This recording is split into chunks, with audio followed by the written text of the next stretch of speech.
All right. Do we have any other announcements from the floor? All right. I'm going to turn this over to Jeff, who will announce our speaker. And just a reminder, we have our fruit table, which Isabel and Laura have kindly set up for us.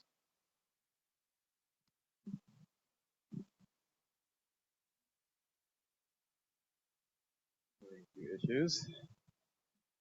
Okay, yeah, we're having, hopefully the audio is working now. We're having camera issues at the moment, so the Zoom people aren't seeing everything. But we'll get going anyway. You'll see Eric's slides. So tonight we have Eric Focht, who started working for Dr. Mary Lou Arpaia in 1999, and by 2005 took over from David Stottlemyre as the plant breeder and head of the day-to-day operations at UC Riverside. After a long hiatus from classes in 2017, he entered the PhD program in plant biology with a focus on plant breeding and genetics. He will, hopefully, his words, be able to present his dissertation in June of next year on avocado oils and fatty acids, and is already looking forward to further investigations into this exciting and relatively recently domesticated fruit tree. Hey, Eric?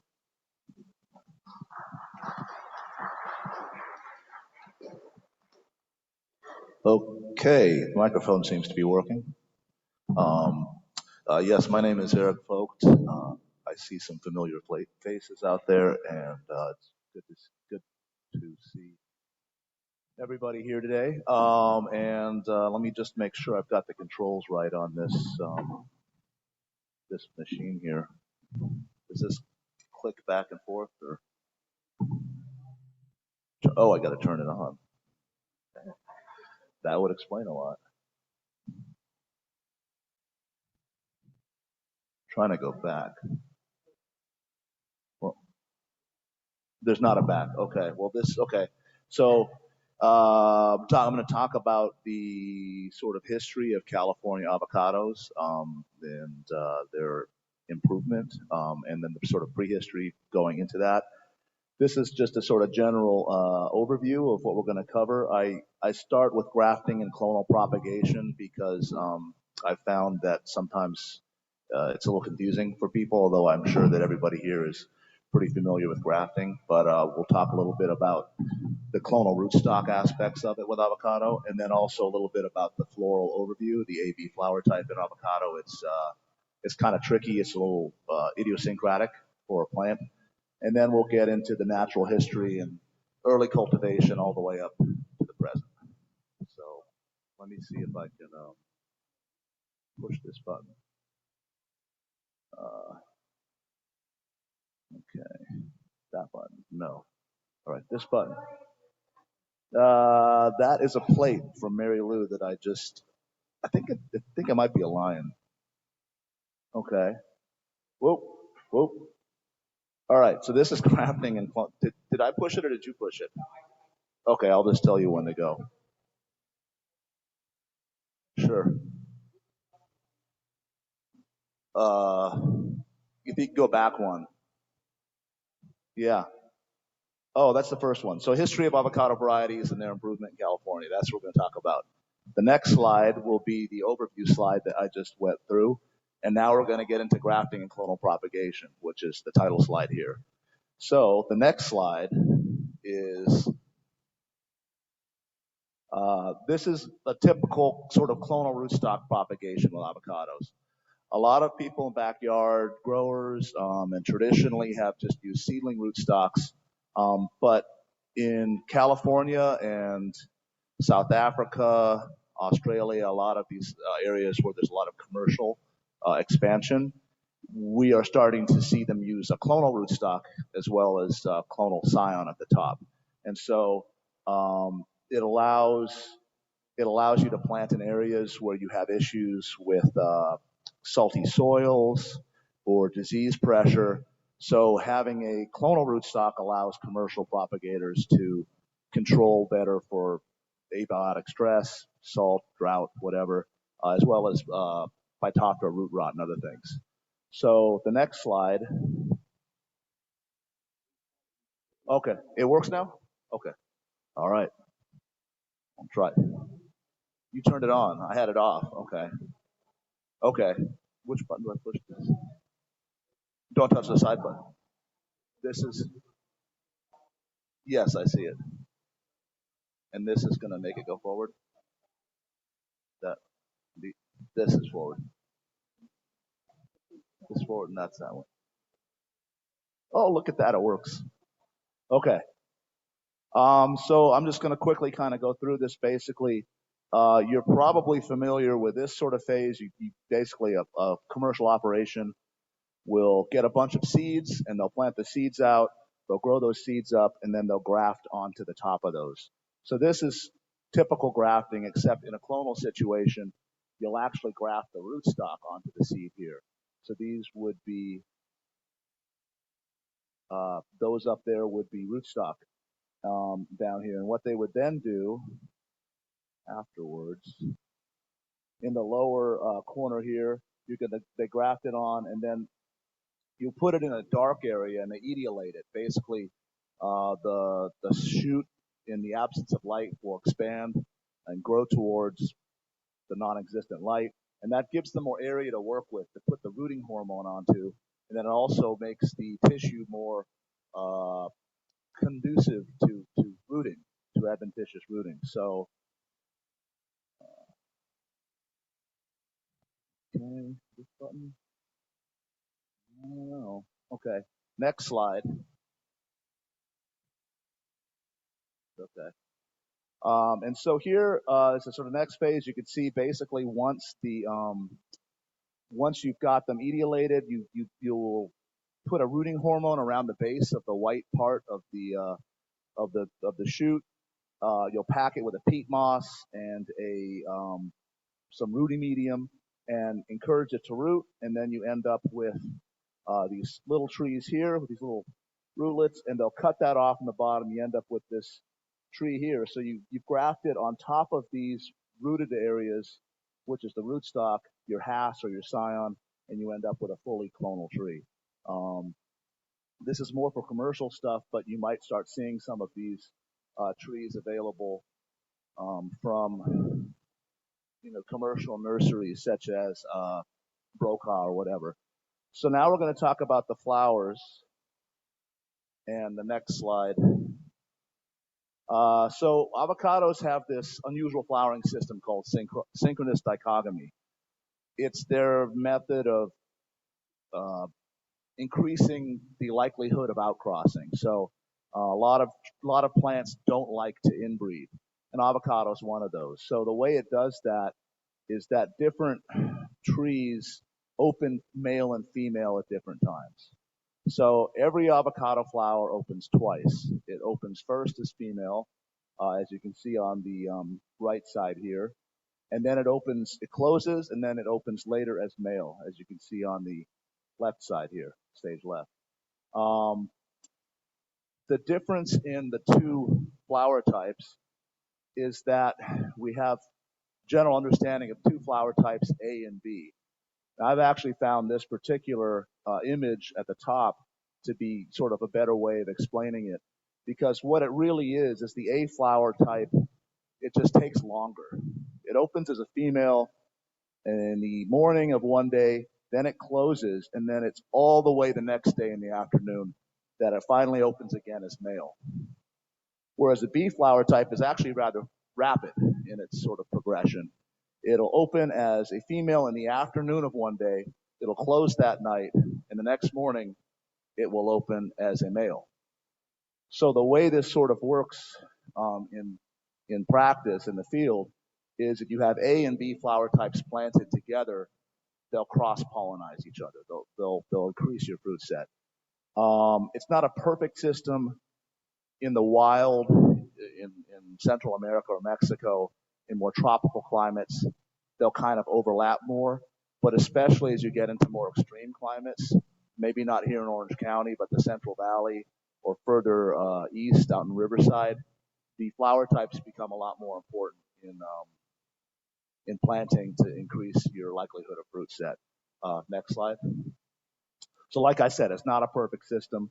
And as you can see here, you have at the bottom a flower on the same tree That is, in the early sort of stages of being male, the anthers are present, they're ready to go, and at the top you have a wide open female flower. So this is to say that, like, for your own backyard production, your own trees you're growing, you don't necessarily need an A and a B flower type, especially in a kind of mild climate. You will get some self-pollination, but it's just that if you're in a sort of more desert or extreme climate, or if you're a commercial producer, you do mix your A and your B to get a better set. Yeah.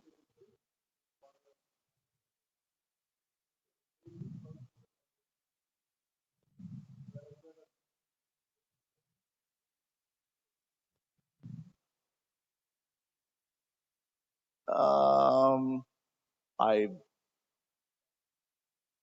I can't say necessarily that Pinkerton is any worse or better than other varieties. I think it's mainly a function of environment. In some climates, my understanding is Puerte is, as a bee flower type, is a little more sensitive. In certain climates, you'll have a cool morning and then everything is sort of late to open, and that might push your female and your male flowers later into the day. Um, so the AB flower type, it's really more of just a sort of general guidance. But yes, some varieties we speculate, but it seems to hold true that they are better at self-pollinizing than others.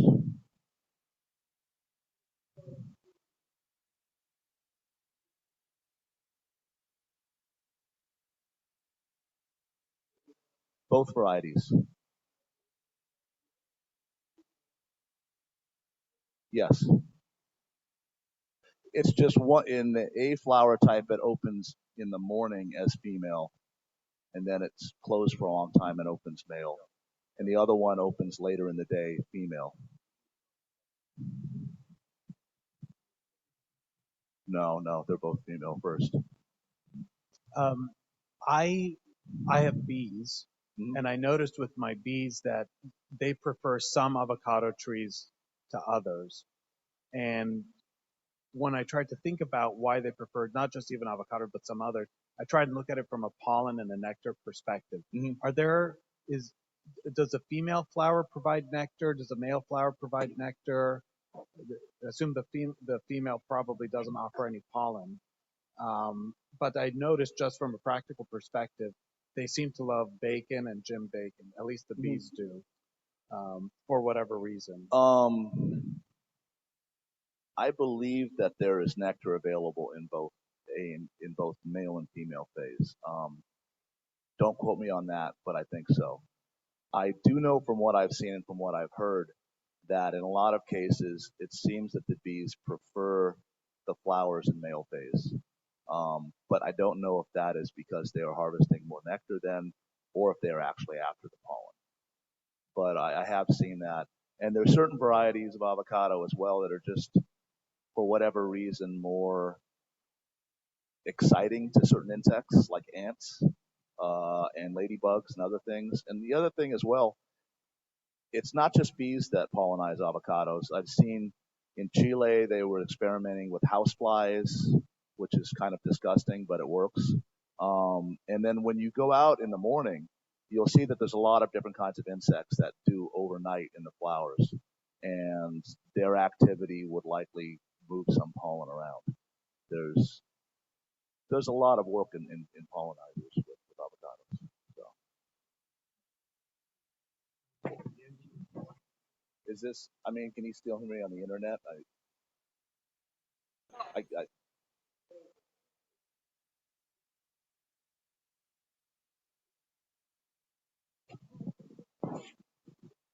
like this. Okay. Yeah. Sorry. I've got a big head, so it doesn't really rest very well, and a lot of hair, so it's very complicated. Can we get the next slide? So the way that it works overall is like the flower is a very small unit on the whole thing, and the way that an avocado tree functions is almost like a whole inflorescence itself. It's got millions of little tiny flowers, but it's very inefficient. Of those millions of flowers, you're really only going to get a couple hundred fruit.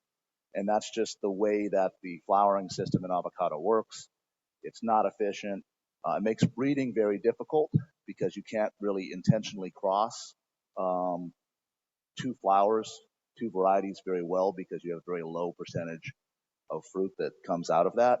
So that's just a further sort of special challenge with avocado. And next slide. So natural history and early cultivation. So in this, we're going to go through the sort of taxonomy of avocado.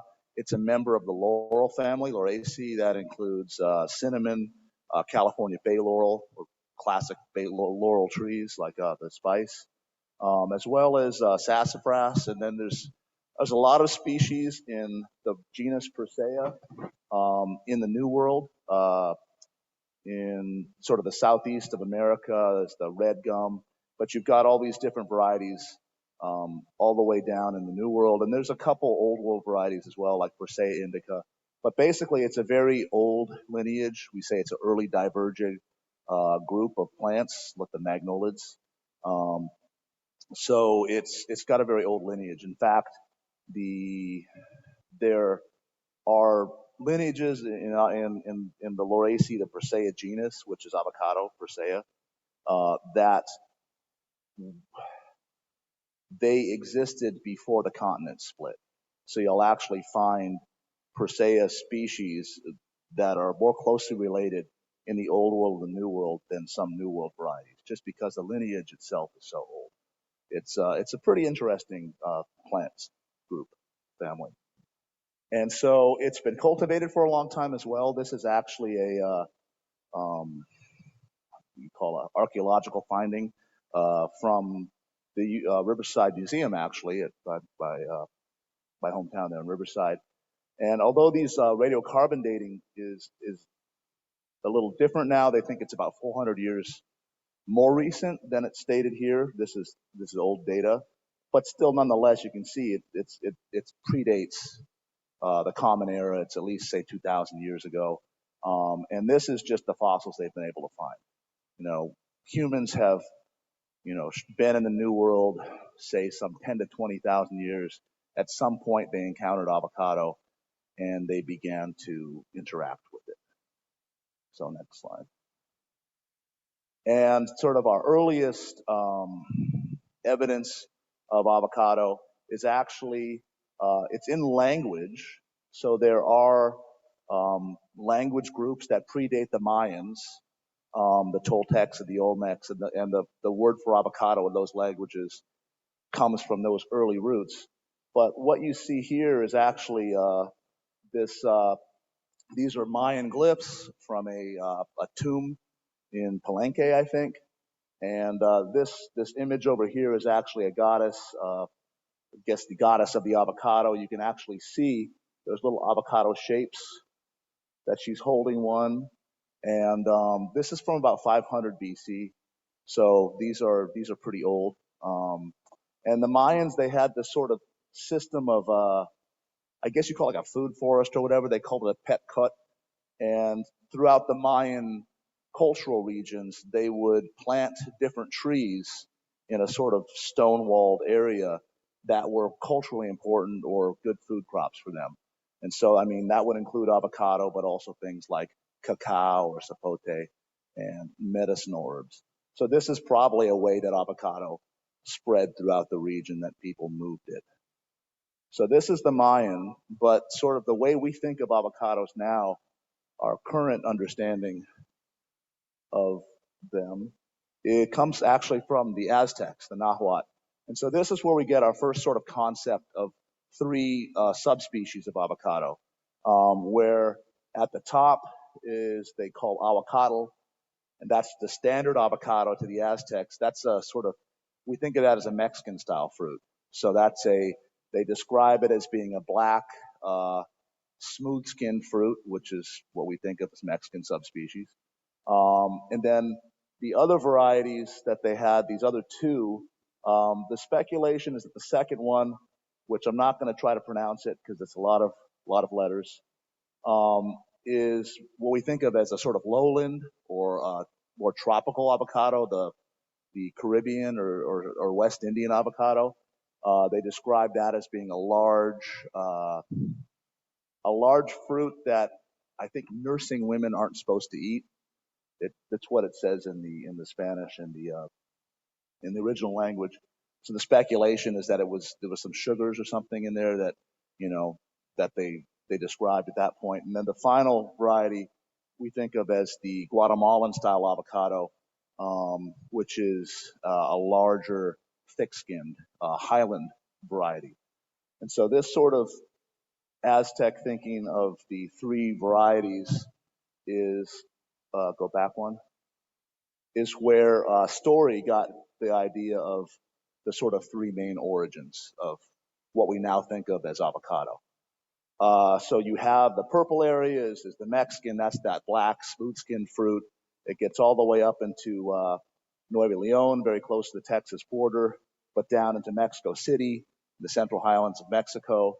The Guatemalan varieties are down there at the sort of next mountain range in Guatemala. And then at the time that Story did this in 1986, the thinking was that the lowland, the tropical avocados, the kind that grow well in Florida, the Dominican Republic, places like that, the thinking was that they originated on the Pacific coast down there in El Salvador.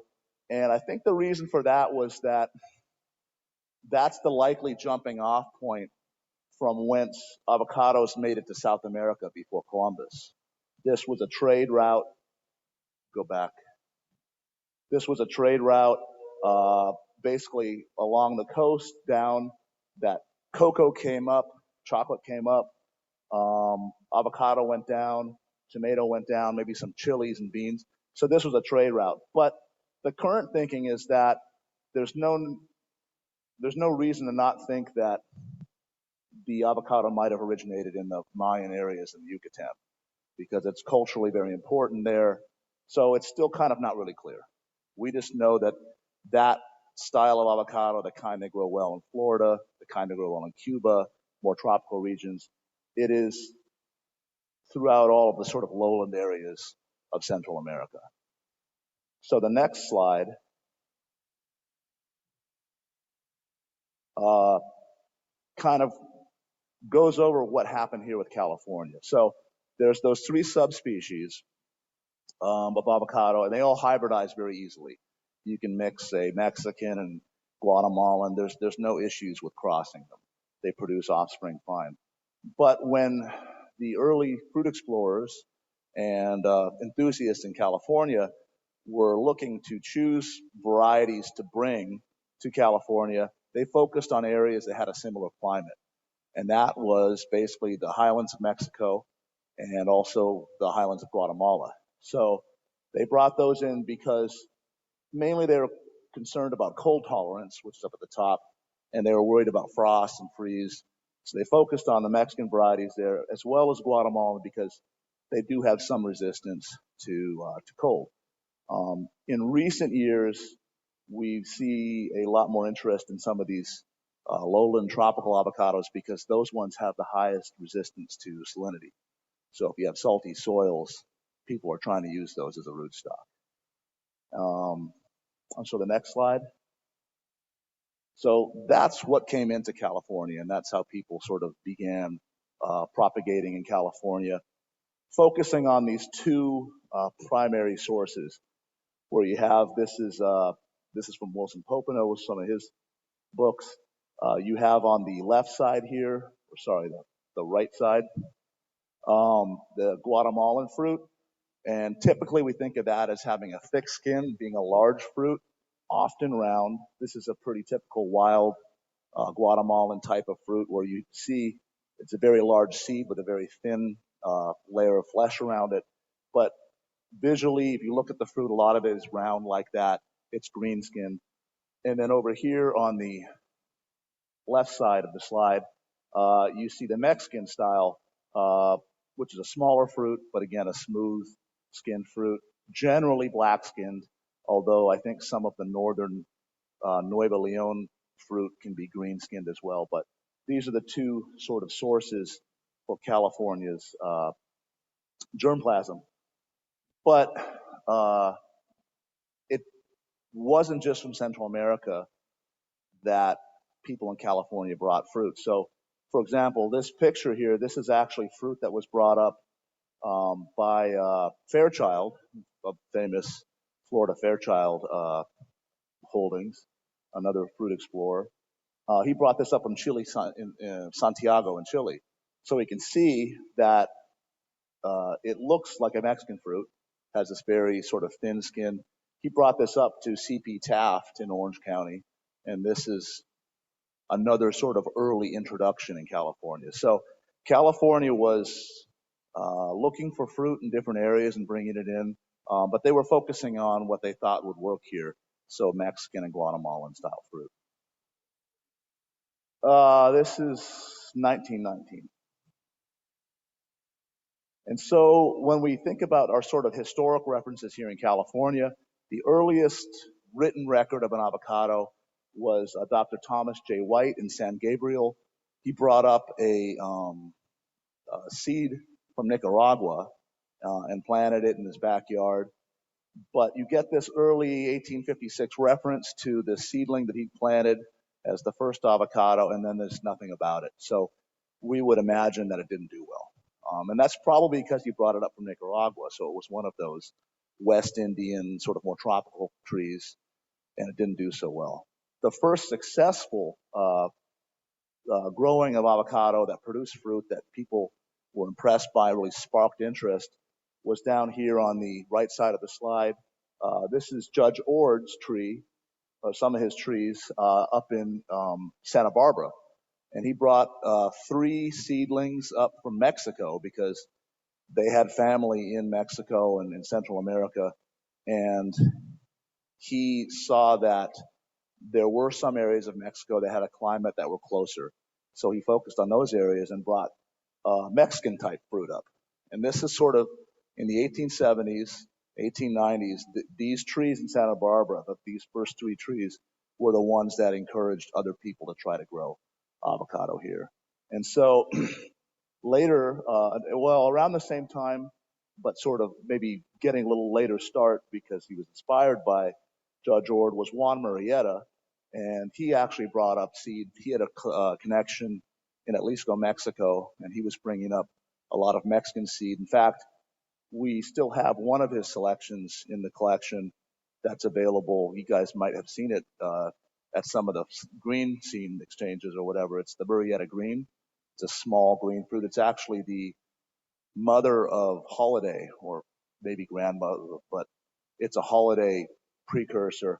And this comes all the way back from Mr. Murrieta in the late 19th century. Another person from this era is this Francesco Franceschi over on the left side of the slide. He was an Italian that came out, and he actually was responsible for bringing a lot of material into California, not just avocado, although he documented it. He brought feijoa and some other things like that. But he's actually the one that took this picture of Judge Ord's trees here. So this is sort of the early history in California. These are some early pioneers. But the big collection trips were organized by Carl Schmidt and especially Wilson Popenoe, who was over here on the lower left. And in 1911, Popenoe and Schmidt went into Mexico. And that's when they brought back the Fuerte, which we are familiar with here probably, as well as Puebla and some other varieties. But that was a very successful trip. They brought a lot of material back, and people were very excited by it, especially Fuerte. 1914 was when E.E. Knight brought material up from Guatemala. I think that's where the Queen comes from, that some of you might be familiar with. And then again in 1919, the USDA sent Popenoe down to Guatemala, and he brought back material such as the Nimlio and Nabal and other varieties, which are Guatemalan style fruit. But there's a lot of other stuff that's being brought at this time, material coming in from Hawaii and other places. So as well, at this period, people are starting to have their own seedling trees here in California, and new varieties are starting to arise. And so all of this is because of the advent of grafting in avocado, which is a very new phenomenon. Before 1900, it was just a seedling tree. So in Central America, people would just basically, eat the fruit, plant the seed, and then the tree would grow. And it might be a good tree, it might not be a good tree. But with the grafting, you're able to keep your genotypes, your types alive, keep them going. The first successful grafting that I found on record was in Florida, La Quilawal by George Sellal. But Charles Taft in Orange was 1905. He was the one that started grafting avocados here in California. And in 1908, there was the first commercial grove of grafted trees. And in 1911, they started selling budded trees. And this was the beginning of sort of modern avocado culture in California. So although, that was basically 1900, it was still not really a settled question of how best to graft avocados. Even into the 1940s, there were a lot of different techniques people were using. And to this day, you actually see that grafting is not really just a science per se. It's a bit of an art. Like here in California, most of the grafters I see in Mexico and in Central America, they use a sort of a V graft or a cleft graft. If you go to South Africa, though, it's all side grafts. Whatever works. But there was a lot of different techniques. At this time in the 1940s, what they would do actually is they just plant out a lot of seeds and then they graft onto them in the field and then let them take and you dig those up and root them. They didn't even really pot them at that time necessarily. So there was a lot of innovation, a lot of change going on at this time. So this resulted in a sort of explosion of different varieties from, say, 1910 to 1930, 1940. You just had loads and loads of varieties. And it was a problem for some industry people because, if you went to the supermarket or the market, there was all kinds of different avocados. You wouldn't necessarily know what to expect, whether it would turn black when it ripened, whether it would have a thick skin, or when the season was. So it was very confusing for people. And so that was a complaint that the industry had. But you began to see some things where certain varieties were taking off. So that's Fuerte was starting to take off. That became the first major commercial variety that captured a major market share that was grown very, very widely. And you started to see basically mutations in Fuerte where people were talking about strains, different divergences. So, and this is the earliest kind of discussion of that. We see that in citrus. Navel orange is a mutation, a bud sport.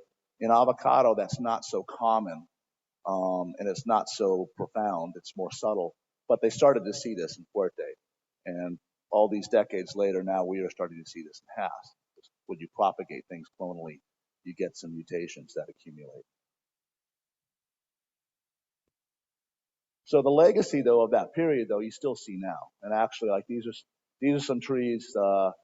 The one on the right side here was in close to Santa Monica. This was a big tree, probably from the 1930s. That was unique. It was a seedling. The roots were the same as the top. There was no difference. It wasn't grafted. And this guy just called us up. He had a strange tree. We don't know anything about it. We don't know if it was a registered variety. It's kind of just a lost tree. You still see these. My boss, Dr. Arpaia, was up in Oakland, and someone had one of these in their backyard. And again, it looks a lot like some avocado varieties I've seen, but it's a unique variety. You still see these out there, all over the state. It's pretty exciting. So in looking back in the 1930s, Wilson Popenoe had mentioned that, he was looking at the industry, and all things considered, they brought a lot of material in from different places, but it really was the material from Atlisco that had done the best. And so he, was saying that that's an interesting thing. What he was talking about there was Puerte particularly, but also Puebla and some other varieties. So, that was something that, say, 20 to 30 years later, There's a lot of new varieties coming out, but that stuff we brought up from Mexico was still, you know, the best that we've seen so far, and that's something to consider.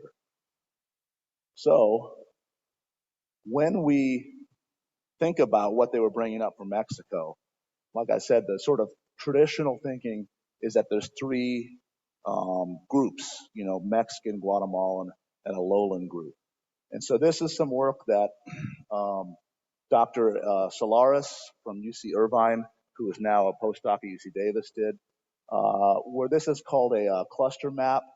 And it basically, he sequenced a bunch of avocados, different types. Some of them you're familiar with. There's Pinkerton in there, Nibal, Reed, Nimlio, and then some other ones as well from different populations. And he created this cluster map where you look at three distinct groups. In this case, the sort of tropical ones are blue, the green is Guatemalan, and then the red is Mexican. So this is the sort of traditional way of thinking. You know, you have avocados, and you see some are sort of hybridized here. For example, Zutano and bacon, and Fuerte for that matter, are showing up as not being distinctly Mexican, but they have Guatemalan in them as well. When Edwin looked at it in more depth, though, and you consider focusing on a lot of California varieties, you actually end up with a separate group. And the data fits better into four groups, where this orange group in the middle is what Edwin's calling the Gwen group, because that's a Riverside, a UCR, a California variety. But it shows a sort of California population. So when you think about this as a group, the orange, you see the Gwen, Phil, Haas, Carmen, which is Haas basically, and Pinkerton, they all are very orange. So those are sort of core California genotypes, as it were.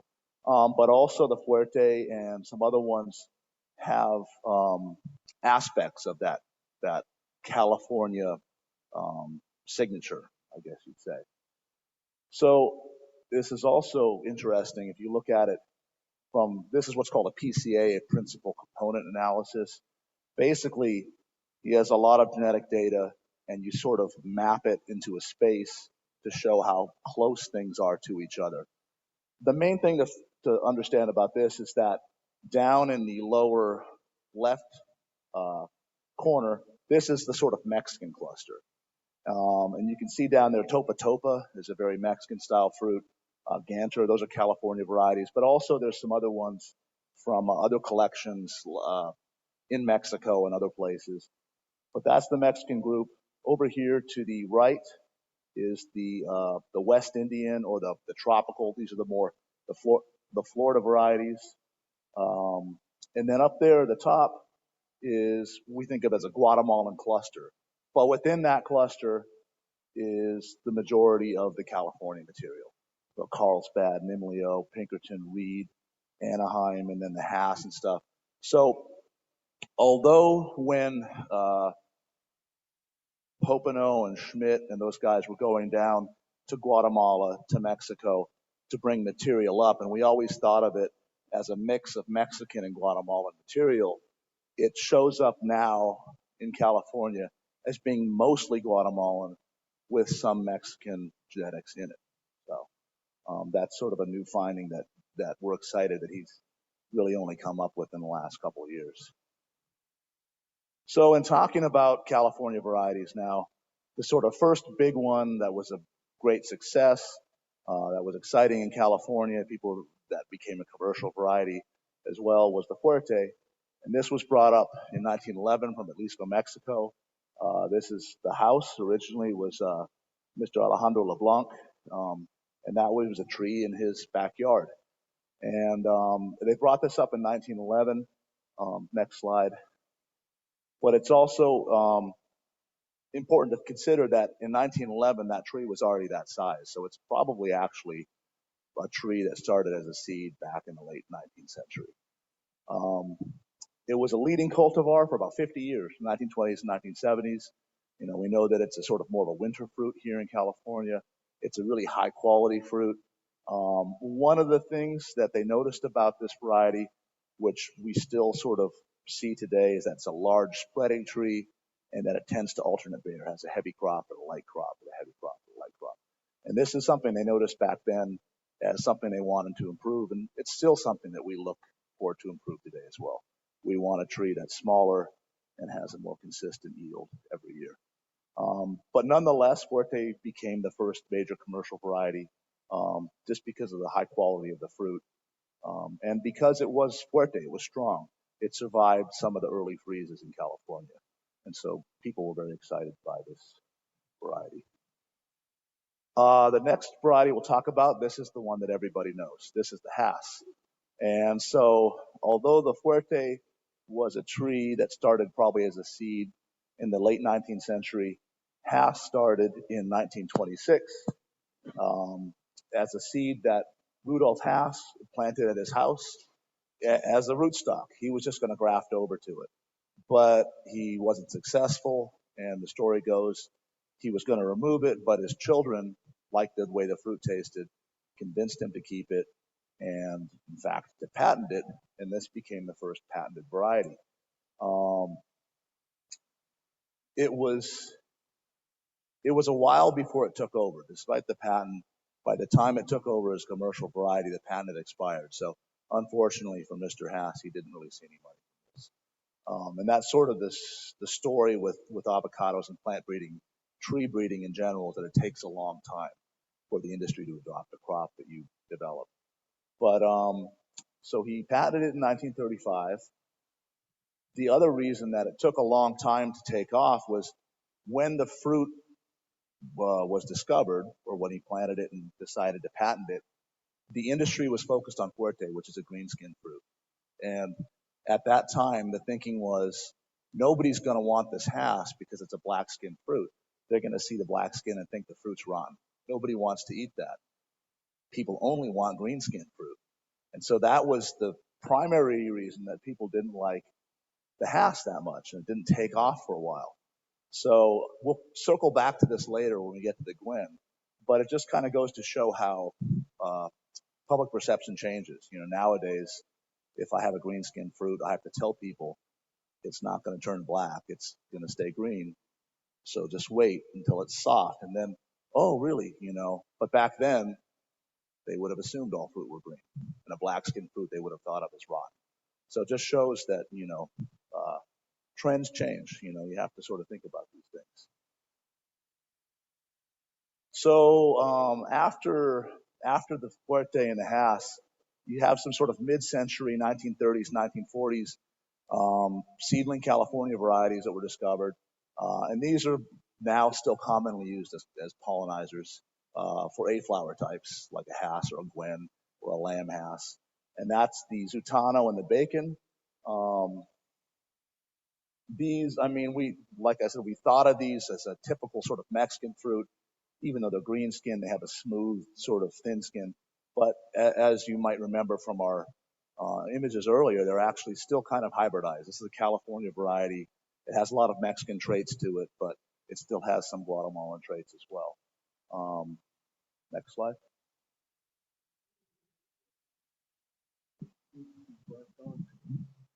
Why do they use the large seeds as a seed to graft on? It's a large seed, so that makes a good seedling rootstock. And there's a lot of them, and they can't get any money for the fruit, so they just sell the seed. I mean, generally, yeah, it's a common seedling rootstock. And actually, you will see in a lot of scientific papers if they're including it as a control, it's often a Zutano seedling. And there's some years when grafters can't find enough Zutano seedlings to graft onto. So after those varieties, though, the next sort of one, chronologically speaking, that was a major California variety, was the reed. And this came from Carlsbad, so it's a California variety. But we think of it as being, it's thought to be a daughter of Nabal, which is one of those varieties that was brought up by Popino from Guatemala. And so if that's the case, which that's just what it was reported as, then, you know, this is a new California variety, but it's still only one generation away from being from Guatemala. And this is a variety that is, at the time, the 1960s, 1940s, the green skin was all the rage, and this is a green skin fruit. I still think this is a very good variety. I'm sure some of you are familiar with it as well. It's a nice, small, narrow, upright tree. It seems to have a pretty consistent yield year to year. Nice sized fruit. It's a green skin, so again, nowadays you have to explain that to people, but it's still a very successful tree, I think. And so, sort of the last tree in this section is the Pinkerton, which is kind of cut off at the top, but that's what this is. So the Pinkerton was the 1970s, and so it was up in Ventura County, and the thinking was that it was in a Hass field, and there was rincon there, I think, that they had interplanted perhaps as a pollinizer or as another crop. But rincon is, so they think it's a Hass and a rincon. And when Edwin did genetic analysis on Pinkerton, it's very close to Hass. So it's a close sibling or daughter, I mean. But it's a green skin fruit. This one's kind of tricky to ripen. I know that a lot of people, say, hey, it takes a long time, and it doesn't respond to ripening, ethylene ripening, the way that a Hass does and other things. So for that reason, it hasn't really caught on commercially. The other thing about it is that it arose in the 1970s when the Hass was taking off, and so at that point, all of a sudden the industry started to switch to a black skin fruit, and so Pinkerton was a green skin, and that wasn't what they wanted anymore, ironically enough. But the sort of reason I include it as the sort of end of this section is that, what Koch said in 1983 was that, it appears that the Pinkerton, like all of our avocado varieties so far, is just an accident. Someone wasn't taking care of their grove. They let a seedling go, and wow, congratulations, it's a good tasting fruit. Totally accidental, but we're glad that they had that accident. But like, there hasn't been any new variety that's been intentional. And that's what he said in 1983, which is where we get into the next section. Because this is UCR, and before UCR, UCLA were the sort of the beginning of intentional attempts to improve avocados. And so there are sort of two giants or ancestors for the UCR program, and they represent the two sides of the program. Dr. Bob Berg on the right side here, that would be my side of the program. We work on the scion, the top part of the tree, the fruit, the tree characteristics. And on the other side, these guys worked great together. They, worked hand in glove, which is what you need, because he was a rootstock breeder, Dr. Zentmeyer. So he focused on the roots, looking at mainly Phytophthora cinnamomum resistant, disease resistant. And, starting in the 1960s, 1950s, 1960s, up into the 80s and 90s, they worked together so that Dr. Berg would generate a good scion, a good fruit variety, and then he'd test it on all of Dr. Zentmeyer's rootstocks, and you generate a good combined product. So I'm going to talk about the rootstock a little bit. It's not my focus, but it's important history. So Dr. Zentmeyer, like I said, he focused on root rot resistance and the beginning of a clonal system. So when Dr. Zentmeyer started, they didn't have a way of making a clonal rootstock. That wasn't until Ted Froelich developed it in the 1960s, 1970s. And then Hank Brokaw commercialized the process in the 1970s. So those were sort of important parts, because up until then, if Dr. Zentmeyer had discovered a good resistant rootstock, he couldn't clonally propagate it as roots until this etiolation process was developed. The other sort of important parts of rootstock development were salinity tolerance, and that's a big deal in Israel. So actually, a lot of the new rootstocks that are coming in from Israel, they're usually the VC series, Those are sort of renowned for their salinity resistance. They have a lot more of the sort of lowland West Indian genetics in them. And then in recent years, Ruben Hofschi here in California and Jorge Schmidt in Chile were really focused on trying to have smaller trees and more per acre. So they were starting to look for a dwarfing rootstock, which we don't really have in avocado yet. We do have some varieties that produce a statistically smaller tree, but it's nothing like stone fruit or citrus where you have a definite dwarfing effect. But it is a direction that we're trying to move in because, you know, it's easier to harvest a short, small tree. You know, you can get more per acre if you manage them properly. So that's another new aspect of rootstock development. So the way rootstock screening, I'll just go through this really quickly. It sort of mirrors what we do in that there's 3 phases. So the first phase, they would just basically plant the seed, you inoculate it with the pathogen, and you see what survives. And that's a very low percentage, so you only have to save a couple of those. Then they'll take those out, they'll propagate them, put them into field trials in phase 2. And then if they do well there, then they'll plant them out into a commercial scale, like you sort of make a fake commercial field with Hass or whatever your crop tree is. And then if it makes out of that, it becomes a new variety. This is the sort of standard way that South Africa and UC Riverside managed their rootstock program. And you can see that like the first phase takes about 2 years, then another 6 to 8 years, another 6 to 8 years. So it's around 20 years. It takes a long time to breed trees.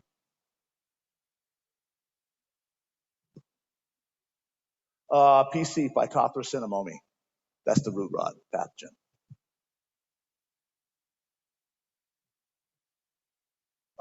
And so, like I said, you know, rootstock and scion both have their challenges in avocado, and specifically like the flowering. Like I said, you can't intentionally hand cross them. It's just the percentage is too low from flower to fruit. And then we also have, in our case, for fruit quality, we have a very low percentage of success. You know, we get around 1 to 2%.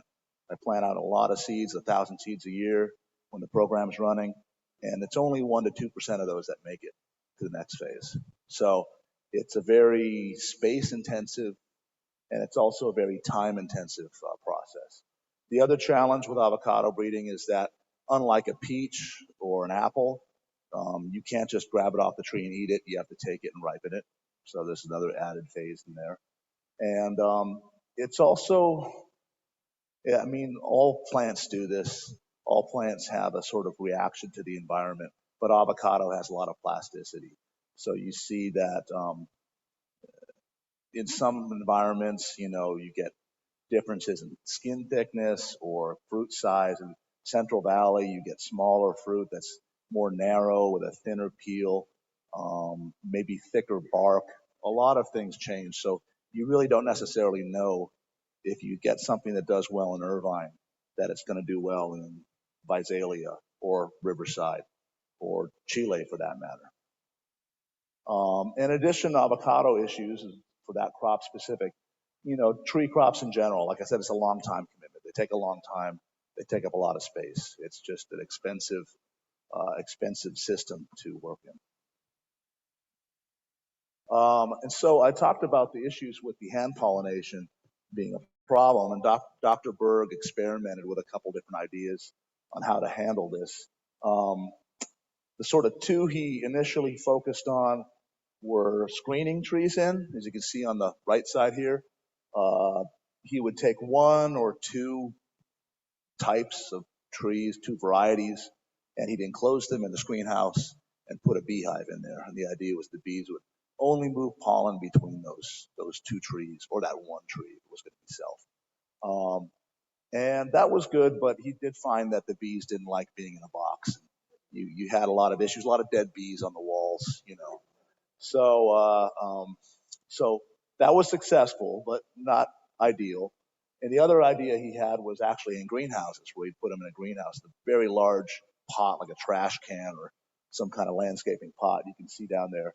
And again, he would use bees in the greenhouse. But avocados don't like being in pots that well. And so actually, he abandoned that, the potted greenhouse idea. He kept these greenhouses going for a while. And nowadays, we're thinking that there might be ways of having a beehive with an opening on both sides that might make the bees happy and still keep the pollen inside there. So that's been sort of tailored and modified a little bit. But really, the most successful way to handle it is actually just to use regular distance. And so this is how currently we would intentionally cross trees, is making sure that there's at least a quarter mile between the trees that you want to pollinize each other and any other tree. And so actually this is UC Riverside. In this case, this down here in the lower right corner, my lower right corner, is a little isolation box where there's two varieties, the A and B flower type, and then the nearest other avocados are up there in the corner, and it's about a quarter mile. So that's what we currently do if we want to make sure we have a cross between one or two varieties. Just plant them off on their own, let the bees do their thing, and come back when they're done. So I look at the timeline for UC Riverside from 1982 to the present. 1982 was the first major release that Dr. Berg did. That's where we got the Gwen, which was the big one from that, as well as the Witzel and Esther. And after that, he planted out another 50,000 seedlings in the 80s. And from those seedlings came the sort of mid-90s release of the Lamb Hass and the Surprise, which you guys may or may not be familiar with. I'm going to get into these in a little more detail later. In 1999, the project was reorganized. That's when my boss, Mary Lou Arpaia, sort of started to reinvigorate the breeding program, and we began planting out seedlings again. At the same time, she also worked with the other inventors from before and released the last sort of two from that era, the 90s, the Gem and the Harvest. And like I said, we started planting out by 2013. We'd planted out about 10K in seedlings, and we made about 20 selections. And so in 2015, the industry decided they weren't really interested in what we were doing anymore. You can ask them about that at some point. But we had our funding cut, and so we transitioned to an international industry. And at that point, we're now looking to finally release some new varieties. And I'll go into one of those a little bit later. To the next slide. So the first real big successful variety that the UCR program generated was the Gwen, which some of you guys are probably familiar with.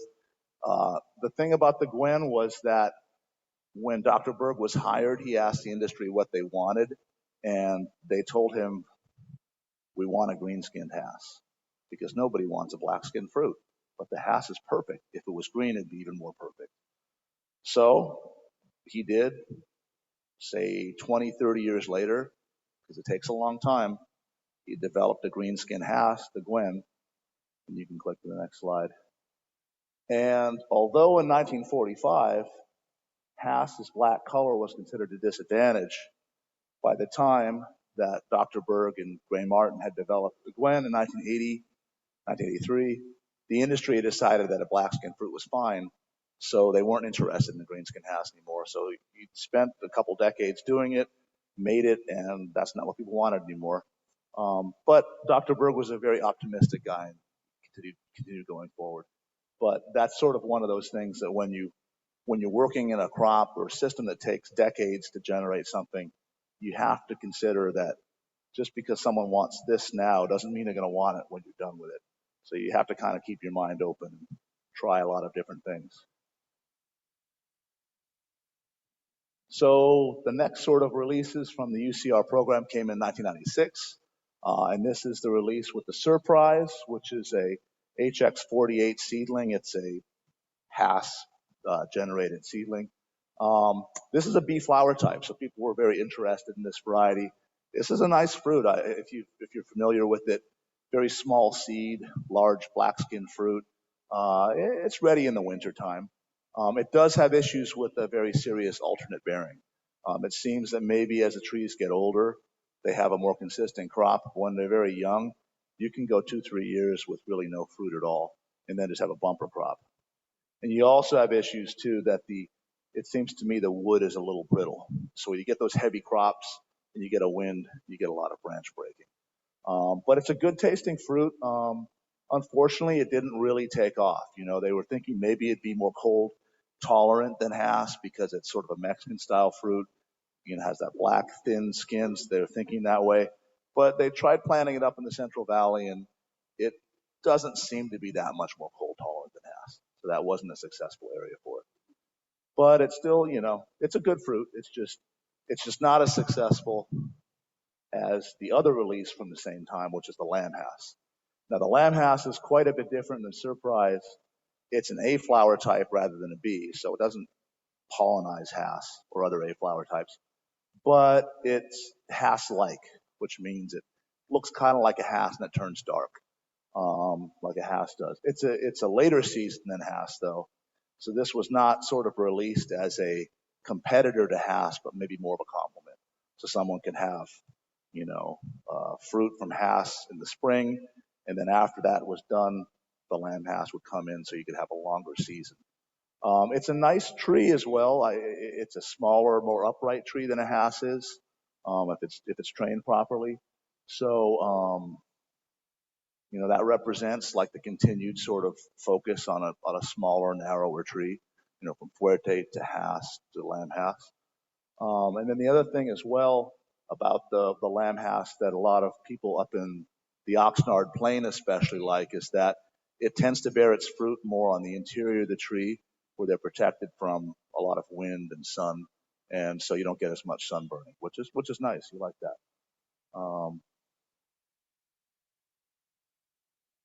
Yeah, so you can see this here. This is a comparison of similar aged Hass and Lamb Hass.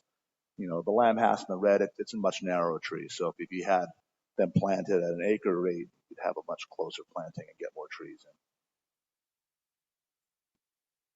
So the next, after the 1996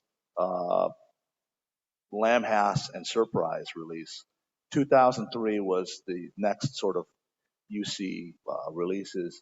And there was two of those. The first one of those is the Harvest. And so the Harvest is another Gwen seedling. And it's a sort of rounder fruit that is a late season fruit. Think of it as like a summer fall fruit. The issue with it didn't pick up as well as some of the other varieties, perhaps because it's sort of a large spreading tree. You can actually have the potential for sunburn. You can kind of see it in here. When you look at the canopy, you can see through it. So it's not got a lot of leaf coverage. So the fruit is a little exposed. And there's an interesting thing as well. It never bothered me, but some people with Harvest, it has, I guess, maybe a slight bitterness to it. And so people either like it or they don't. And so actually, like when we would do taste panels with different fruit, you know, usually you get a nice bell curve where people kind of like, most people sort of like it, and some people don't or do a lot or a little. With the Harvest, you actually can get like a sort of double humped curve. Because some people pick up on that bitterness and they just don't like it. And some people either don't notice it or they think it's fine. So, for example, my boss, Mary Lou, she never liked this variety.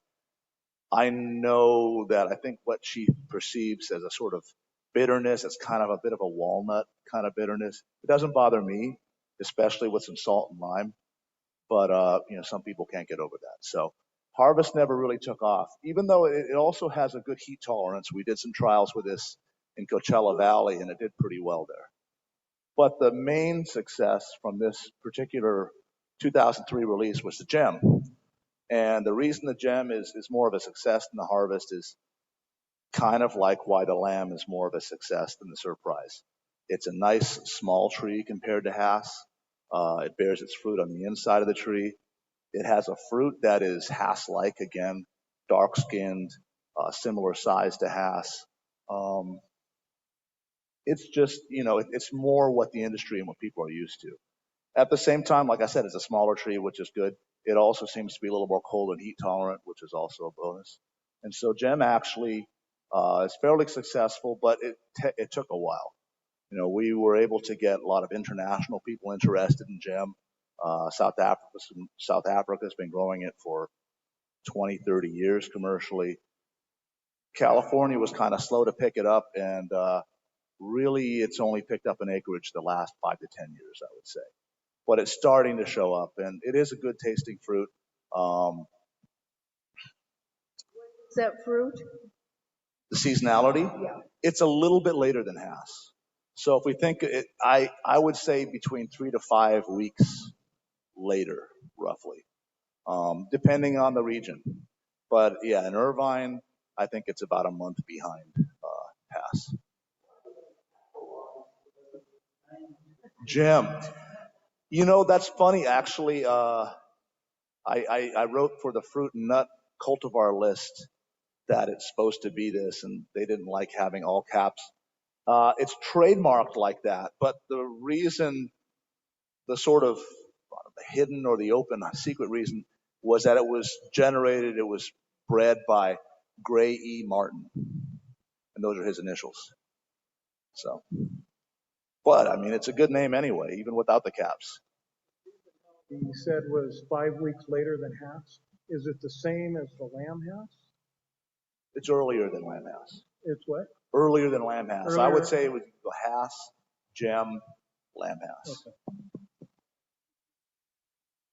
I think of lamb Hass as like a July fruit here, July, August. You could pick Gem before that. Gem is more like a May, June fruit. My experience is that avocados have generally a long time that maybe and so how do you, which part of that long time do you pick? It depends on the variety, and it depends on the environment. I would say what I think with avocados there is an overall kind of rule of thumb, which is I find in the middle of the season, that's when the fruit, if it's on your counter, you don't have to eat it right away. You can let it sit there a day or two and it's still good.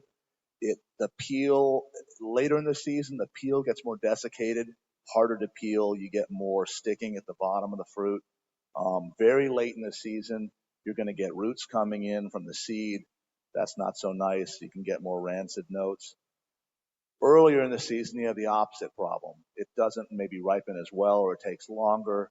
Maybe it doesn't soften properly. It gets rubbery. It gives you these grassy notes. So each variety is different, and I think that window is different for different fruit. So, but Gem, it's later than Hass. The peak season is later, but they overlap because their seasons are like this. They're not like that. I got a question too. Hello? Question? And so here's a picture of the tree. You can see it's not quite as narrow and upright as a lamb Hass, but it still is a smaller tree with the fruit kind of borne in these clusters, sheltered on the inside of the canopy.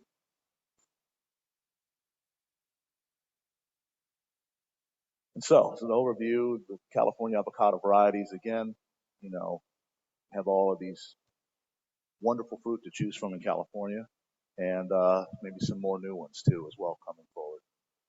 So the way our program works, we're the Scion program out of the rootstock, but again, we have 3 phases again. So the tier 1, tier 2, and tier 3. Tier 1 is the initial phase. We plant out lots of seeds and we evaluate how the fruit is on these seedling trees. And that takes about 5 to 6 years.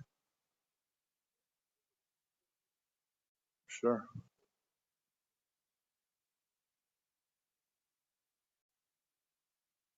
I got a little cut off on the end. But, yeah. Okay. We're good. It's fine. I mean, if you want some of these, I think we can get them as PDFs too.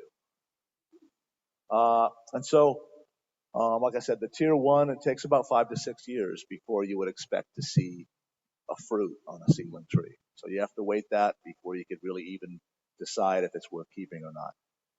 When we take something out of tier one, that low percentage that actually is worth keeping, we put it into tier two. That's where you propagate it. You graft it a couple times, maybe 5 to 6 trees on different trunks, and you begin to evaluate. You have more time to evaluate the seasonality, so you know if it's a spring, late spring, early spring, winter.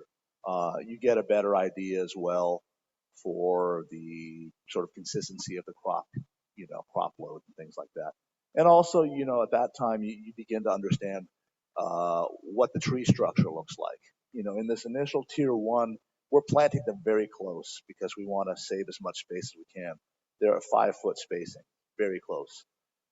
In tier two, it's more like a 10 to 15 foot spacing. So you can kind of see, okay, well, this tree is able to spread out, it wants to, or this tree wants to stay upright. So tier two, you begin to focus on those other features. And in tier three, this is sort of the final stage before potential release. We're going to plan it out again in a sort of semi-commercial like style, like on a clonal rootstock that's standard to industry, and at a spacing standard to industry in different locations. So this is where you start to develop your understanding of environmental factors.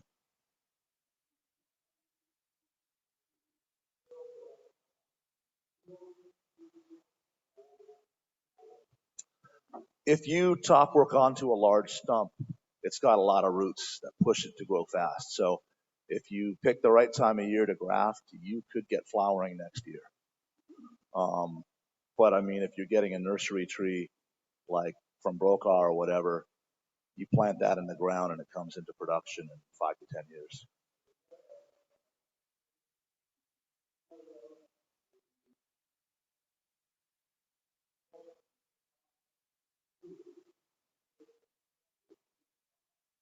We do in tier two. We do that. We would have a field of pre-existing rootstocks, and we'd bring them in and top work onto those. So you get that sort of second evaluation fast. But the third evaluation is more to mimic how they're going to be treated, in a commercial setting or a field setting. So you contract them as grafted trees and plant them out. If you have questions, let's pass. Do you do any genetic screening, like in the tier one, to Not assess? yet. Not yet. The genetic resources for avocado are all very new. We only really had a reasonable genome back in 20 before COVID. So I guess 2018, maybe mid 2019. There was no genome until then. With Edwin Solaris, he's making us a Gwen genome. So we actually have a genome now finally for the sort of core of our program. And so, yeah, the idea going forward is to develop marker-assisted selection. Probably initially we might focus on flower type. So we know that there's a lot of good A flower types out there. There's only so many good B flower types. If we can select to make sure that 75 or 80% of our new seed are going to be B flower types, we're going to do that. And then we have a mapping population at UC Riverside now of BL516, which I'm going to talk about, and GEM. And the idea is we're tracking those for tree architecture, things like that. So it's starting. We're just getting started. So yeah, after tier three, it's regional trials, and then it would be a commercial release after that period. So this is kind of what I talked about earlier. There's some famous people up in that picture up there.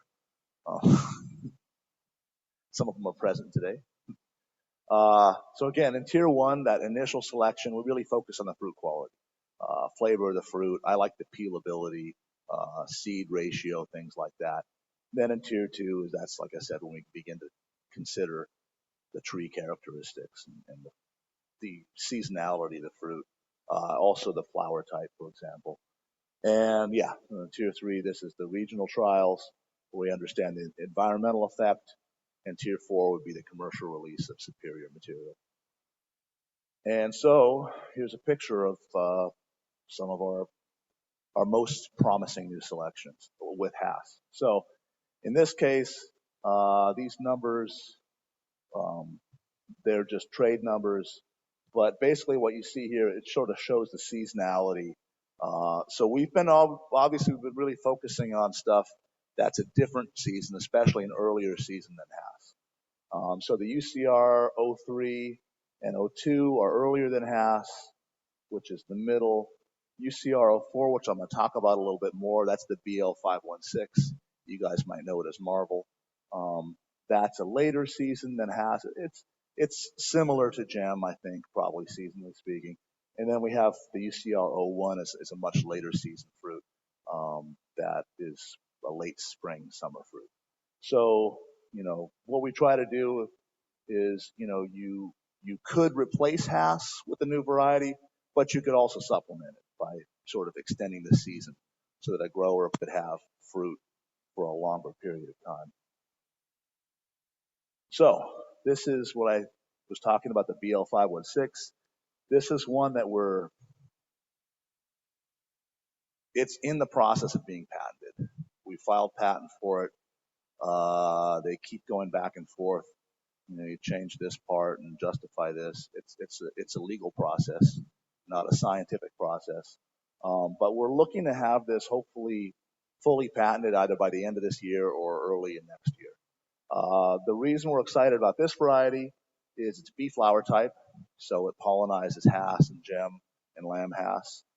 It also overlaps well, flowering-wise, with those varieties. And it's a Hass-like fruit, similar size and a little bit of a different shape, but it does turn black. It's a very good eating quality as well. And again, it's one of our sort of traditional breeding goals is having this sort of narrow upright tree so they can fit a lot per acre. You could definitely space them in closer. And again, it bears its fruit on the inside of the tree, protected from wind and sun.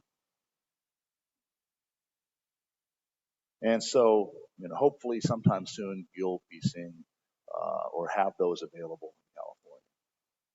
So we talk about the past, the present, and the future. What I was saying earlier, about the time it takes from seed to actual release is so long that you really have to focus on things that you think are going to last. So obviously fruit quality is one of those. So we try not to necessarily throw something out just because it has a bad trait. Obviously, you wouldn't throw out, I think there's still some more slides. You wouldn't throw something out just because it was a greenskin, for example, because who knows, in 20 years they might want greenskin again. The other thing we've really been focusing on recently is that that narrow upright tree we've been breeding for. Well, I mean, what if somebody wanted to grow it on a trellis? They're starting to do that in South Africa.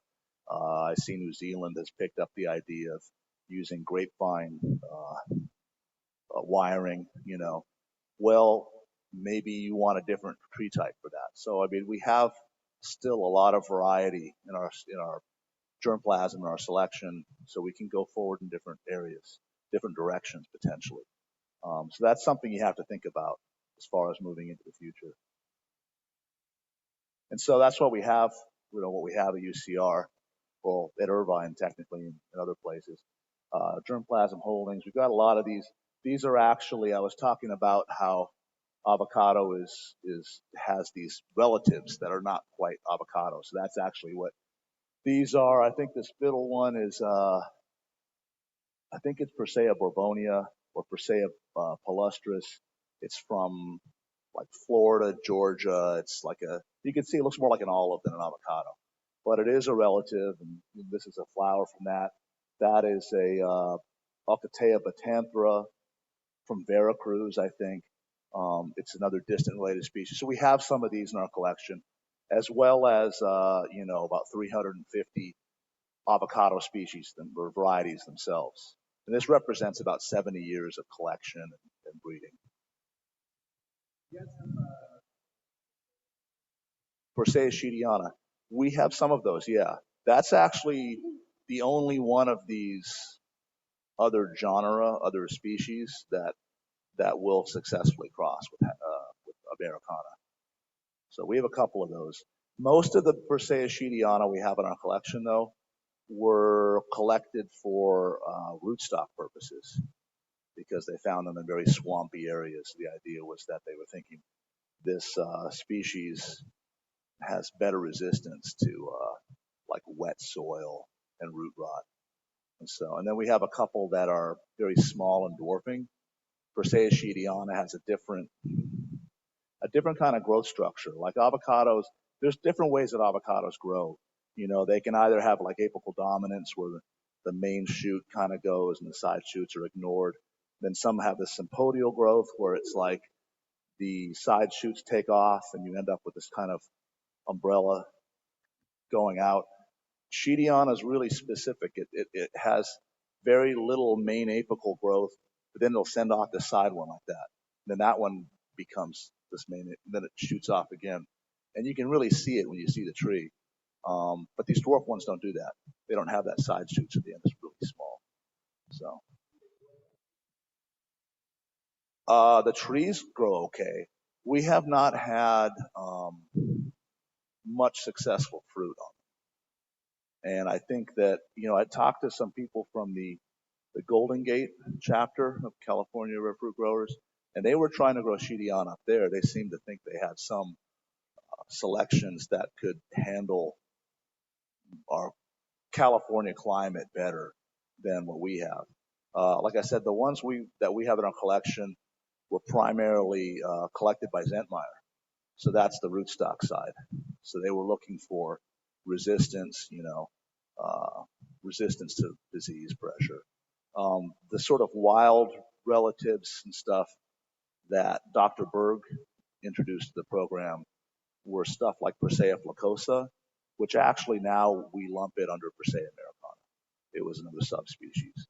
And he didn't look at sheetiana because it was sort of far afield. He was looking at flacosa for like consistent yield. The other thing I've heard about sheetiana as well, and you see this in some of the hybrids, there's a hybrid rootstock, the G755 series. I think the G755C is the Martin Grande, that they use as a rootstock for a while. The fruit on that, and then some of the sheetianas, it has some off colors to it. I think if you get them in Central America, sometimes they can be like really exciting and coconut flavored and have a sort of, different colored flesh. But up here, the ones we have just taste kind of gross and they look gray. So that's not really, that's not our goal. Yeah.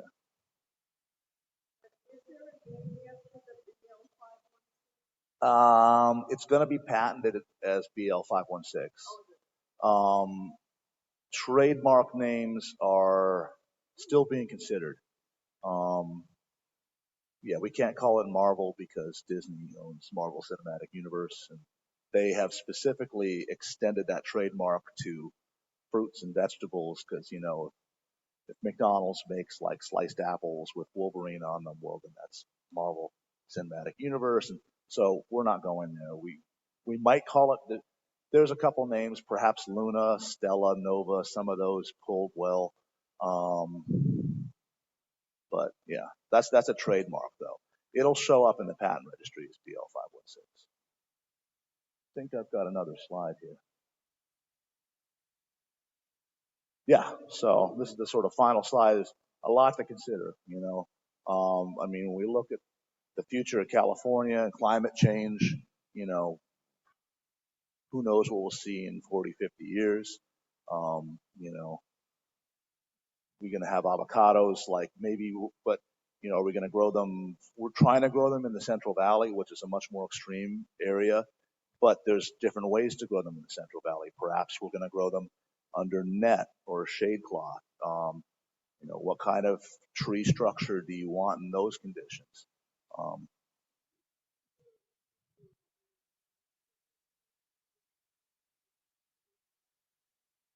Yeah, that's more of a rootstock question. And so there's still a rootstock lab at UCR that is developing new rootstocks. From our side, we're on the scion, so it's like, I think it would be a matter of, tree canopy size. In Israel, they use a lot of like netting, which would require a smaller tree or one that's able to accept differing light levels. And under those nets, they found with bananas, they can decrease water usage by about 50%. So there are ways that you can invest in field infrastructure to lower your water loss. But I think from my perspective, what you really need is not so much a tree that uses less water. It's just one that uses what you give it. So it'd be ideal to have a tree you could turn on and off. Like, I'm watering you now, take in water. That's probably after I'm retired. But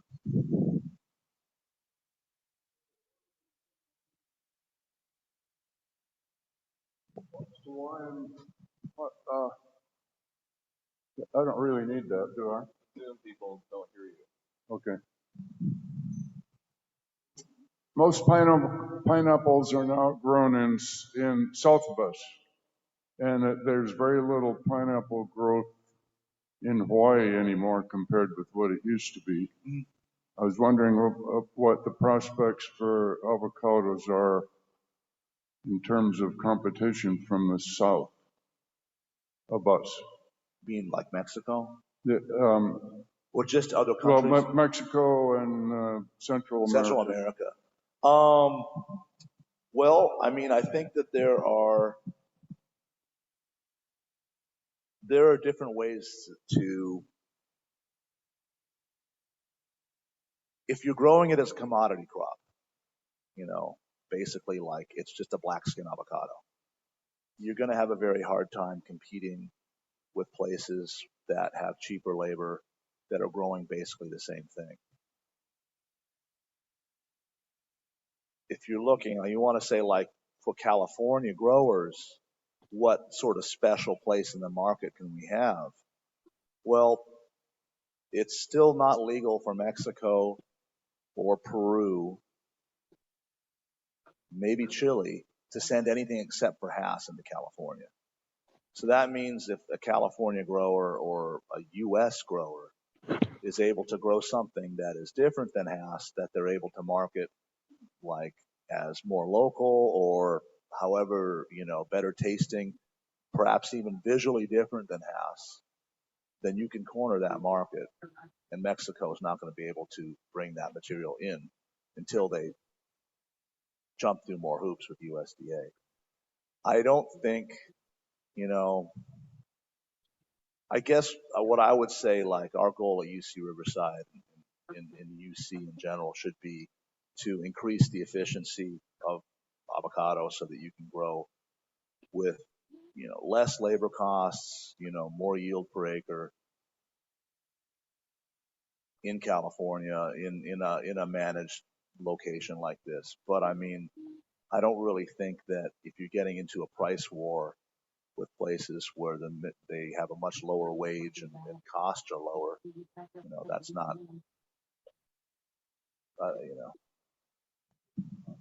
Well, also there's the water issue. California government is not interested in providing enough water to grow things here, so other countries I think are going to have a big advantage with water. Well, I mean, if you look at the issues with water here, you see them everywhere. You're having those problems in Mexico. Chile's got a lot of issues with water as well. I think that, there's a lot of regulations in California, but California farmers are pretty smart and good at doing what they do. So I do think that we can be more water efficient. I think the area where we really need to step it up is being able to use lower quality water. So like that's one of the nice things, well, let's say nice in quotes, about our field station here is that they use reclaimed water. So we're actually able to see how the crop responds to water with, say, average 100 parts per million chlorides, which is pretty high for avocado. And if you can grow it under those conditions, then you're going to be able to perhaps grow it closer to urban centers where you can use that gray water, that recycled, reclaimed water. So it's not just using less water, it's using less quality water as well.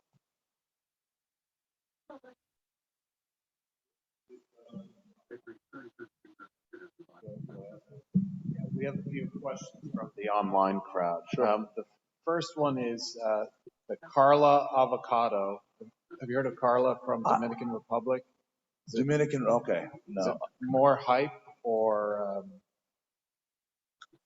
is there substance to it? I'm not familiar with that variety. Second one was someone would like you to comment on the Helen avocado. Thoughts on? Excuse me. I'm not as familiar with that as some of my volunteer friends that have worked with it a lot more. And then someone just wanted to know, is there any tricks for quickly ripening avocados? He's getting so many that are very hard, that have dropped. They've dropped from, well, I mean, what I get a lot of questions every year about my trees dropping fruit.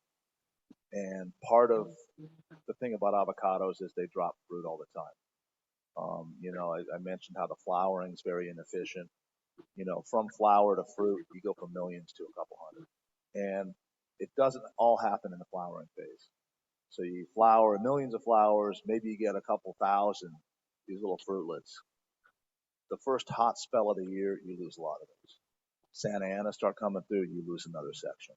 So the tree will drop fruit that is not mature, that is not ready to eat. So if you're trying to ripen that, you're out of luck. You might as well grind that up and put it back in the soil. When it comes to fruit that is mature, that is ready to ripen, or ready to soften, I mean, what I recommend to people is actually that they, in order to spread it out, they try to refrigerate it to hold it off so it doesn't all ripen at once. So you can put some in the fridge and then take a couple out every day, and you get them slowly softening so you can have them over a period of time. But as far as tricks to make them soften faster, I mean, we all know the tricks. You put it in a brown paper bag with some other fruit. Bananas is a common one because the ethylene. Actually, what we do in our ripening chambers at UCR, because we aren't able to get like a full ethylene gassing system like they have up at my boss's research center up at Parlier, we put Golden Delicious apples in with them because they continue to give off ethylene for months, frankly. They'll be in there shriveled and mummified and still giving off ethylene. So you don't have to use bananas. You can use apples, kiwi fruit, other fruit as well. The last one is if someone wanted to plant lots and lots and lots of seedlings, should they just plant it out in the yard where it can get 110 plus, or should they put it under a pergola for shade? But how do you guys do it at Riverside? You plant out so many seedlings. Well, we actually plant the main land holdings for our tier one or our selection process is in Irvine, not in Riverside. But no, I think what you would do is you plant them out in direct sun, because if they can't do well in the direct sun, then you don't want. I mean, if you were going to breed them to grow under a pergola or net house, then yeah, maybe you would do that. But if you're just trying to protect them from the environment to get a higher percentage of successful growing seedlings, well, maybe you don't want them anyway, because once you take them out of that environment, you've had a successful fruit and you plant it outside, and that doesn't do any good. You can't grow it in your area anyway.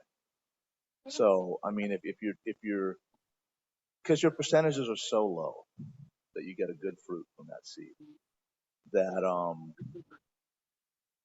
most of them die, well then, I mean, that's better selection pressure. At least it's going to do well where you are.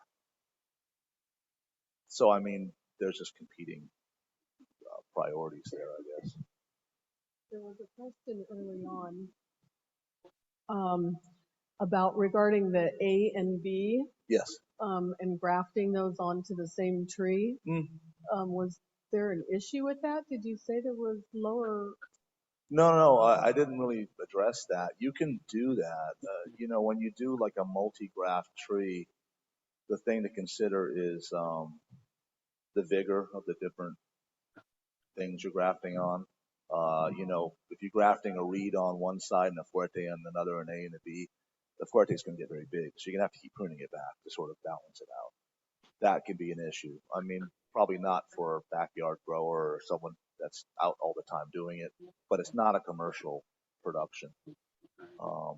One of the things I have seen people do, and I've heard about, is because the main crop in a given field is probably Hass. It's an A flower type, but you need to have a certain number of pollinizers and pollen bee flower types to pollinize those. And it is a bit of an art because every year is different. You know, your winters and springs are different from year to year, and they start flowering at different times. It's not just when the male and female open, it's when they have flowers and when they don't. And so, you know, something like a Walter Hole is a very early bee flower type, whereas one of our varieties, just a numbered variety, is a much later bee flower type. So what you might do is you might have one hole and you plant, say, 3 bee flower types surrounded by Hass. And, you know, you keep them small. They kind of crowd each other out, but you only want them for the flower production anyway. And one year, maybe one produces a lot of flowers and it's perfect. And the next year, conditions are a little different and the other one produces a lot of flowers and that's perfect for the Hass. So, I mean, that's something that people do. But when you graft 2 onto the same stump, the main issue there is just management, you know, canopy management.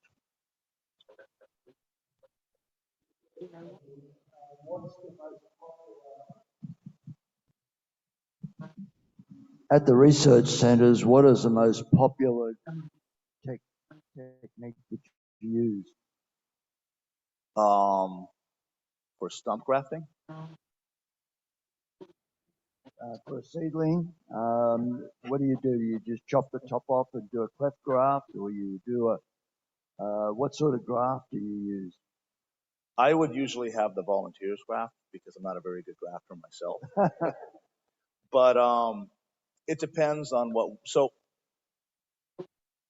when we're planting out sort of a final trial, like a tier 3, we have Brokaw or another professional nursery produce it because they're producing it on a standard rootstock.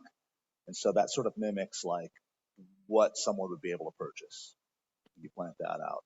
And they do a standard like cleft graft. You know. When we top work, it depends, you know. But top working, you know, it's different. They'll put like 3 or 4 on a stump. You know, the way I've seen Victor, I think that Julie and Benny do the same thing. You cut 2 slices and then you put it in. Some people I know that I've heard they cut 1 and fold it and put it in. I've never seen that. I've heard about it. There's just a lot of different ways that people do it. I'd say do whatever works. Do we have any other questions? Thank you. Get to the mic. He's going to get the mic for him so they can. When they talk about the avocado season, that's from January to December or from? It depends on the avocado. I mean, the seasonality of the fruit. So, I mean, like this early green variety here, I brought in some fruit. You guys can try it out. Isabel's cut it up and has it here. That's a variety I think we start picking that in October. So the season for that one is October to February, although I think it's better January. You know, Fuerte and my parents' Fuerte in Riverside is a little earlier than here, I think. You know, I might start picking that in December, but I think it's better later in the winter. Hass, and it's changed too. I used to not really want to pick Hass until March, but whether it's climate change or just something, now I think at Irvine, I can pick Hass in January. It's okay.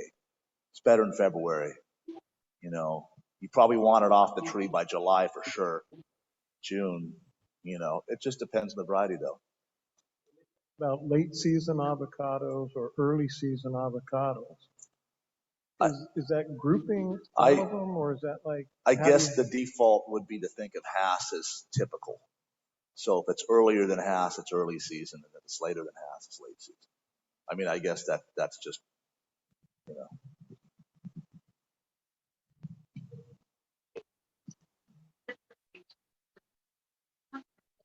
How do you know when it's a good time to take the avocados off the tree? I mean, does it look like it ripens, or the bottom looks like I don't know what? Yeah. Well, I mean, that's sort of tricky when it's a new. If you plant out a seedling, you have no idea. So you just kind of guess initially. You know, I think it looks good. There's 3 avocados on this tree. I'm going to try one now. Oh, it wasn't ready. Well, I have 2 more chances to figure it out. But I mean, in general, you know, if you're looking at a fruit like, it tends to get a duller, kind of waxier look the later it gets. You know, not all fruit turns black, but even green skinned fruit, like, it's usually not very shiny and bright green when it's ready. It's usually a little bit duller. So my problem is the animals are eating them before it's actually. If the animals are eating them, they probably are okay. Okay. That's a good indicator. Okay, well, it's almost 9:30. How about one more question? Joan, did you have something?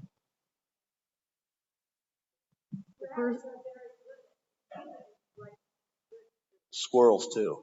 We got a lot more squirrels at Irvine now. Yeah. The person with the heat question wanted to know more about mulching the tree. I use the leaves from the tree, but can you maybe address the water issue with the mulching and what's best? Well, they like mulch. I mean, they grow most of their roots in the top 18 inches. And if you put mulch down, they'll actually grow up into the mulch above the soil. I mean, traditionally when we plant out a field, we'll use whatever vegetable matter is available, usually like ground up trees. You know, at Lynn Cove Station up in Exeter, California, it's a lot of citrus, and they're always processing that. So there's always big lumps of citrus. We use citrus bark. Did the same thing in Satakoy. We put them on these, those like berms of probably about knee or thigh high berms, and then mounded ground up lemon on those. It works well, and that lasts a while too. They do eventually mulch themselves, but yeah, I mean, I encourage everybody, if they're planting a tree, you know, to mulch it and let it mulch itself once it's, you know, mature. Let's thank Eric for this great presentation. Thank you. Can I ask a question? All right, that's it for our Zoom audience. I think Colette is tired of holding the camera for the last 2 hours. Thanks everybody else for helping here. We had some problems tonight, but I think it mostly worked out. And now we're going to do our raffle. Or whatever. As long as we didn't collect money from you, we can call it what we want. Okay. Anybody want to come up and read the numbers? Depend on me. All right. Everybody get a ticket. Joan, your ticket's on the table over there.